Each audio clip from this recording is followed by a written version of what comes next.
Hello guys, என்னோட அம்மா செஞ்ச இந்த டேஸ்டியான ஜூஸியான மட்டன் குழம்பு எப்படி பண்ணுறதுன்னு பார்க்கலாமா? ஃபஸ்ட்டு அன்னாசிப்பூ, கிராம்பு, அப்புறம் ஒரு ஏலக்காய் எடுத்து எண்ணெயில் போட்டுக்கோங்க. இதோட சோம்பு ஆட் பண்ணிக்கோங்க. நல்லா அதை வந்து ஃப்ரை ஆகிற வரைக்கும். அதுக்கப்புறமா வந்து ஆனியன் போட்டுக்கோங்க. அப்புறம் கருவேப்பிலையும் போட்டு நல்லா வந்து வதக்கி விட்டுக்கோங்க. அதுக்கப்புறமா இஞ்சி பூண்டு பேஸ்ட்டு 2.5 ஸ்பூன் போட்டாங்க.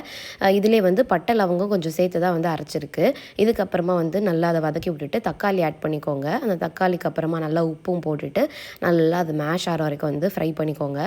இதே கூடவே வந்து சிக்கன் சுக்கா பண்ணாங்க. இது எப்படி பண்ணணுன்னு ரெசிபி வேணும்னா நீங்கள் வந்து கமெண்ட்ஸில் சொல்லுங்கள், நான் போடுறேன்.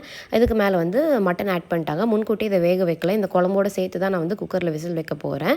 வேணும்னா முன்கூட்டியே கூட நீங்கள் வேக வச்சு சூப் எடுத்துகிட்டு கூட போட்டுக்கலாம். அப்புறம் அது மேலே வந்து மிளகாத்தூள் போட்டு நல்லா ஒரு கிண்டி விட்டுட்டு நல்லா வந்து தண்ணி ஆட் பண்ணி நல்லா கொதிக்க விட்டுட்டேன். ஆக்சுவலி நான் குக்கரில் தான் விசில் வச்சு திரும்பி இதிலே ட்ரான்ஸ்ஃபர் பண்ணேன்.